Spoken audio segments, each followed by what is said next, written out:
तो hello, welcome back my dear candidates. कैसे हैं सभी? आई होप स्वस्थ होंगे, मस्त होंगे बेटा। पढ़ाई तो अच्छे से कर रहे हैं, सबको पढ़ते रहना है, सीखते रहना है। आज का जो हमारा टॉपिक रहने वाला है डायरेक्ट और इनडायरेक्ट रहने वाला है। इसमें आप सीखेंगे नरेशंस के बारे में, डायरेक्ट और इनडायरेक्ट नरेशंस कैसे यूज करते हैं, कहाँ यूज करते हैं।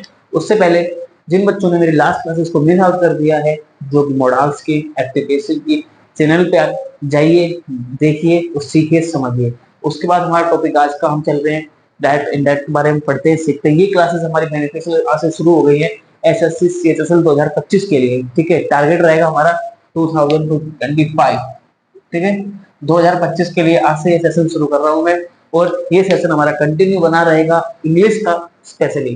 ठीक है, आप मुझे बताना कमेंट में कि सर एक दिन हिस्ट्री, एक दिन जीके, इस तरीके से लेकर तो जैसे आप बताओगे वैसे करेंगे। उससे पहले जो बच्चे वीडियो बने हुए, चैनल को लाइक, सॉरी वीडियो को लाइक जरूर करें, चैनल को सब्सक्राइब जरूर करें और शेयर भी करें ताकि और भी बच्चे सीख सके। इससे पहले हमको इन्फॉर्मेशन देना चाहूंगा कि जिस बच्चे को मेरे क्लासेस, जो भी टॉपिक्स मैं वो करवा रहा हूँ, वो क्लियर हो रहे हैं तो ही मेरे चैनल पर बने रहे। अदरवाइज आप किसी भी प्लेटफॉर्म पे जा सकते हैं, कोई ऐसी आपको बाउंडेशन नहीं है कि आपको यहाँ पढ़ना ही पढ़ना है।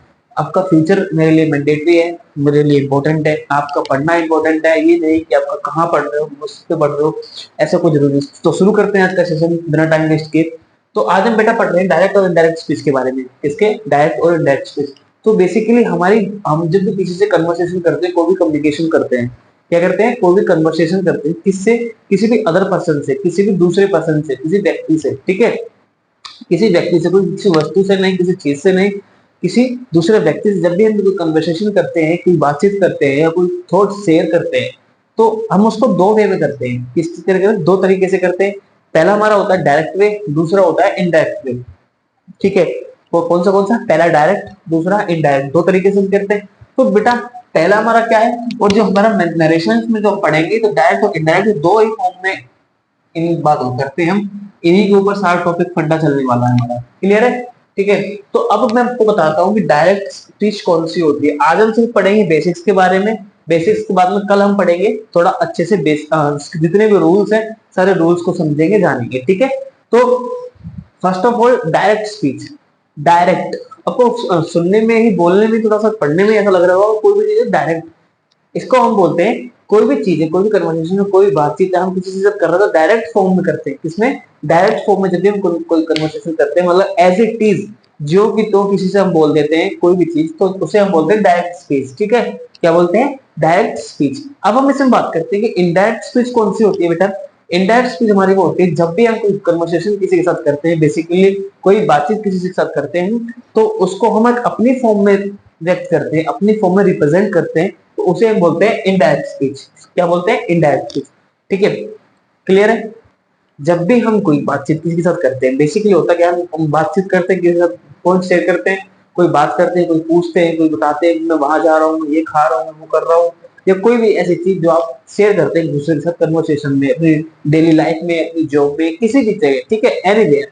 तो अब दो तरीके से हम फॉर्म बात करते हैं, एक तो डायरेक्ट हो गई, एक इनडायरेक्ट हो गई। अब एक हो गई भाई, आप अपने तरीके से बोल दिया, सपोज आपकी कोई लैंग्वेज है, तो आपने उस लैंग्वेज में बोल दिया, डायरेक्ट बोल दिया, भाई सामने वाले को समझ में आए ना आए क्या फर्क पड़ता है आपको। ठीक है, दूसरी चीज क्या हुई कि दूसरी चीज ये है कि एक इनडायरेक्ट फॉर्म होती है। इनडायरेक्ट फॉर्म में क्या है कि आपने उसको अपने अकॉर्डिंग बोला। ठीक है, आपने उसको अपने अकॉर्डिंग बोला, सामने वाले की बात को अब अपने फॉर्म में, अपने तरीके से उसको समझाया है, अलग तरीके से। ठीक है, अब हम बात करते हैं कि इसमें हम आगे पढ़ने वाले हैं reporter, reporting verb, reported speech, ये सब हम आगे इसमें देखेंगे कि इसमें रिपोर्टिंग वर्ब कौन सी हो गई, रिपोर्टिंग वर्ब, रिपोर्टर कौन है, रिपोर्टिंग स्पीच कौन सी हो गई। ठीक है, तो ये हम इसमें आगे पढ़ेंगे। तो क्या आएगा कि रिपोर्टर कौन होता है? जो भी व्यक्ति जिस बात को व्यक्त कर रहा है, जो भी व्यक्ति किसी बात को व्यक्त कर रहा है, बता रहा है, या हमसे कोई भी चीज ऐसी है कन्वर्सेशन कर रहा है, तो उसमें जो वक्ता होता है, मतलब क्या होता है, वक्ता जो बात बोल रहा है, ठीक है, उसको हम क्या बोलते हैं? रिपोर्टर, वक्ता, बताने वाला। ठीक है, अब इसमें रिपोर्टिंग वर्ब कौन सी? अब रिपोर्टिंग वर्ब वो होती है बेटा जब हम इस सेंटेंस में, इस वाक्य में कौन सी वर्ब को यूज कर रहे हैं। ठीक है, हमारी कौन सी रिपोर्टिंग वर्ब होती है। ठीक है, क्लियर है? ठीक है ना? ठीक है बेटा। तो अब इसमें बात करते हैं रिपोर्टिंग वर्ब। मैंने आपको बताया कि रिपोर्टिंग वर्ब वो होती है कि जो वक्ता है, जो हमारा बात करने वाला है, ठीक है, जो हमारा रिपोर्टर है, वो कौन सी वर्ब को यूज कर रहा है उसे हम बोलते हैं रिपोर्टिंग वर्ब। ठीक है, जो रिपोर्टर के द्वारा जो भी वर्ब सेंटेंस में यूज की जा रही है उसे हम बोलते हैं रिपोर्टिंग वर्ब। क्लियर है? ठीक है, आगे बढ़ते हैं, रिपोर्टेड स्पीच के बारे में पढ़ते हैं। रिपोर्टेड स्पीच क्या होती है? जो इन्वर्टेड कोमा होते हैं, ठीक है, सपोज ये इन्वर्टेड कोमा है दो, ये हमारे इन्वर्टेड कोमा होते हैं, ठीक है। इन्वर्टेड कोमा के अंदर जो वाक्य होता है, जो सेंटेंस होता है, उसे हम क्या बोलते हैं? रिपोर्टेड स्पीच बोलते हैं। क्या बोलते हैं? Reported speech. तो हमारा पॉइंट क्या है कि रिपोर्टेड स्पीच किसे बोलते हैं? जब भी हमारा कोई भी सेंटेंस होता है, डायरेक्ट और इनडायरेक्ट का, जो देखो डायरेक्ट इनडायरेक्ट में इन्वर्टेड कोमास के अंदर तो कोई ना कोई चीज रहेगी, ठीक है, तो वो जो चीज रहेगी ना इन्वर्टेड कोमास के अंदर, तो उसे हम रिपोर्टेड स्पीच बोलते हैं। क्या बोलते हैं? Reported speech. अब इसे बात करते हैं कि सी, सी कौन है? सेंड बता रहा है ना ये, she said to me I am going to Jaipur. उसने मुझे बताया कि मैं जयपुर जा रही हूँ, ठीक है, तो ये कौन हो गई? रिपोर्टर। ये कौन सा? सी सेड, ये हमारी रिपोर्टिंग वर्ब। ठीक है, अब जो ये चीज बची, ठीक है, ये चीज जो बची ये हमारी हो गई रिपोर्टिंग स्पीच। क्लियर है? ठीक है, इतना क्लियर हुआ पॉइंट। अब हम बात करते हैं कि रिपोर्टेड स्पीच जो होती है, रिपोर्टेड स्पीच जो होती है वो बेसिकली हमेशा किससे शुरू होगी? कैपिटल लेटर से शुरू होगी। किससे? कैपिटल लेटर से शुरू होगी। क्लियर हुआ? रिपोर्टर किसे कहते हैं? क्लियर हुआ? रिपोर्टिंग वर्ब किसे कहते हैं? जो ये जो ये यूज करता है उसे हम रिपोर्टिंग वर्ब बोलते हैं। मतलब रिपोर्टर जो वर्ब यूज करता है उसे रिपोर्टिंग वर्ब बोलते हैं। रिपोर्टेड स्पीच किसे बोलते हैं?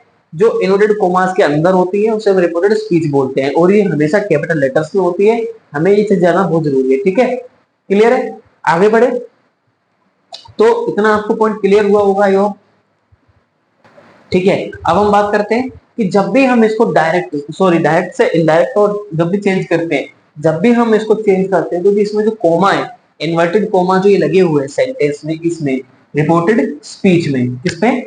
रिपोर्टेड स्पीच में, तो इसको हम हटा देते हैं। ठीक है, बेसिकली होता क्या है कि जब भी हम इसको देखेंगे तो रिपोर्टेड स्पीच हमेशा किसमें होगी? कैपिटल लेटर्स में। ठीक है, कैपिटल लेटर्स में होगी। दूसरी चीज क्या होगी कि ये हमेशा ये जो कोमा होते हैं चेंज करते time, at the time of change हटा दिए जाते हैं। ठीक है, क्लियर है? तो आज हमने डायरेक्ट इनडायरेक्ट स्पीच के बेसिक्स को जाना है, बेसिक्स को पढ़ा है। कल से हम इसके सारे रूल्स क्लियर करेंगे, समझेंगे, सीखेंगे, और इसको जो हमारा डाउट्स है, स्पेशली रहने वाला है ये हमारा एसएससी सीजीएल 2025 के लिए। ठीक है, सबके लिए बेनिफिशियल रहेगी ये क्लास, और सबको सीखना है, सबको पढ़ना है। जिसको समझ में नहीं आता है एक बार डाउट बताना है, सर ये पॉइंट मुझे क्लियर नहीं हुआ, आपने ये अच्छे से नहीं बताया, आपने ये गलत बताया, तो मैं आपको सोल्यूशन जरूर करवाऊंगा उस चीज का। ठीक है, उससे पहले मैं आपसे विदा लेना चाहूंगा। आज की क्लासेस करते हैं इधर खत्म, और सबसे पहले आपको सबसे पढ़ते रहना है, सीखते रहना है, समझते रहना है। जय हिंद, जय भारत।